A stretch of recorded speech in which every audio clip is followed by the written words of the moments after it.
Hey all you carb lovers, Chef Ryan here from the Growing Chefs Ontario Classroom Kitchen, and I'm super excited to show you how to make focaccia. Focaccia is a flat Italian spongy bread that's made with yeast. Did you know that yeast is actually alive? Yeast is a single-celled microorganism that feeds on starch and sugar and releases gas by burping, and that gives the rise to your dough and causes those little holes in the bread.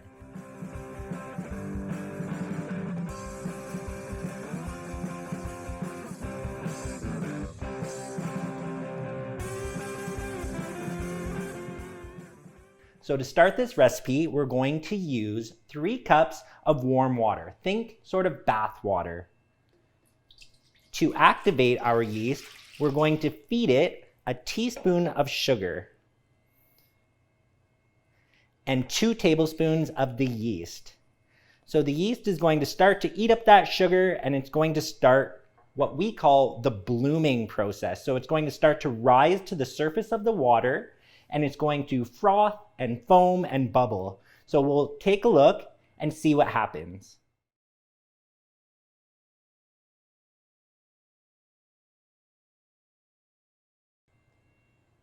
You can see the yeast is really starting to bloom.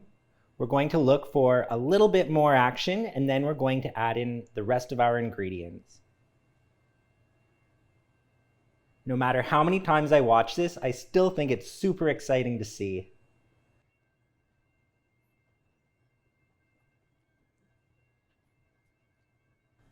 So we've got quite a bit of bubbling happening on the surface now. I can add my flour.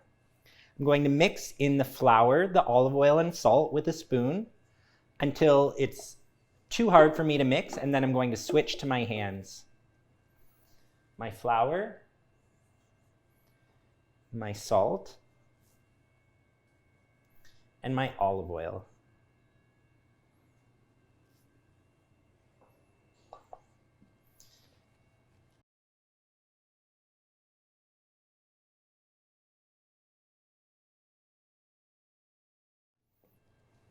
So I've got my flour all mixed in there. Focaccia is a rather wet dough, so I'm going to sprinkle some flour onto my work surface quite a bit so that the dough doesn't stick to it, and then I'm going to start kneading.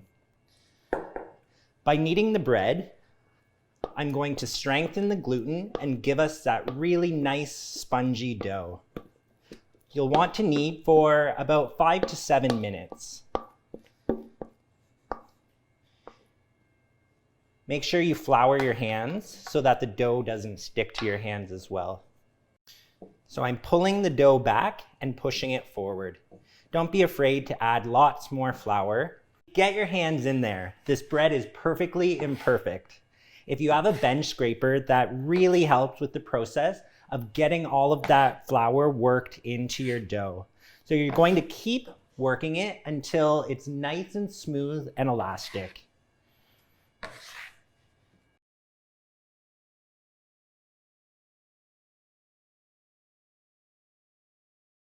So I'm gathering the dough and bringing it back and pushing forward. You can see the dough's sticking to my fingers, but that's okay. We're just about there.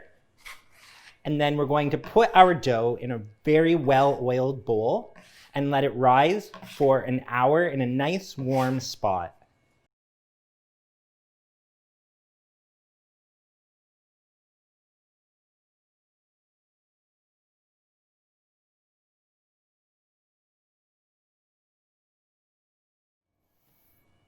So my dough is not super sticky anymore.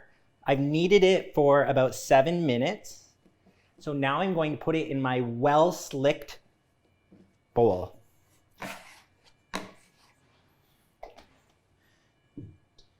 You can sort of move the dough around so that the oil gets all over it. That way it won't dry out on us. I'm going to cover it with a tea towel and leave it in a warm spot for an hour to rise. So it's going to double in size. So we'll take a look at it again in 1 hour.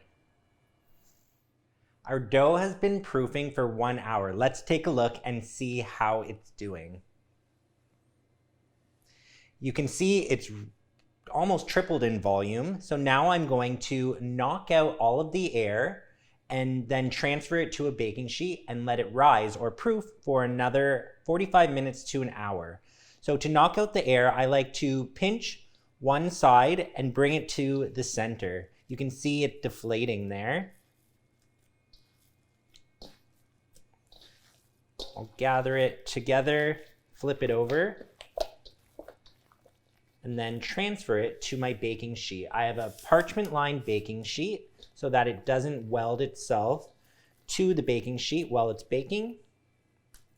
And just using my hands, I'm going to press out the focaccia.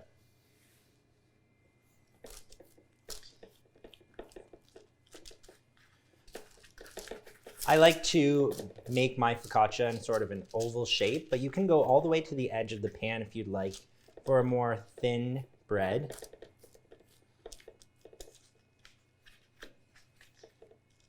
After you have about an inch thick of dough, you're going to give your focaccia the characteristic dimples by pressing the tips of your fingers into the dough. So just gently with the tips of your finger, go almost all the way down to the baking sheet. This part's the fun bit.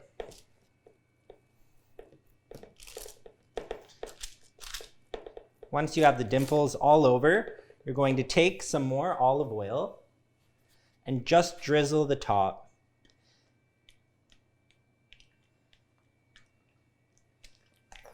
You can be pretty liberal with the olive oil and then use your hand to smooth it out. The olive oil is going to make sure that it doesn't dry out, and also it's going to give it a lot of rich flavor. So I'm going to put this in a warm spot again and let it proof or rise for another 45 minutes.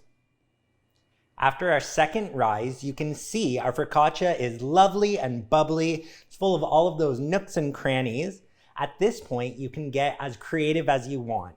I'm going to put some flaky gray salt on mine, but you can put anything you want, like tomatoes or herbs or cheese, potatoes or garlic. It's completely up to you. I have the oven preheated to 350 degrees. I'm going to bake my focaccia for about 25 minutes, rotating halfway through. My focaccia has just come out of the oven. You can see that it's a lovely golden brown color on top. And right when it came out of the oven, I transferred it to a wire rack. This is going to prevent us from getting a soggy bottom. If you don't have a wire rack, that's okay. Just get it off of that baking sheet and onto something cooler.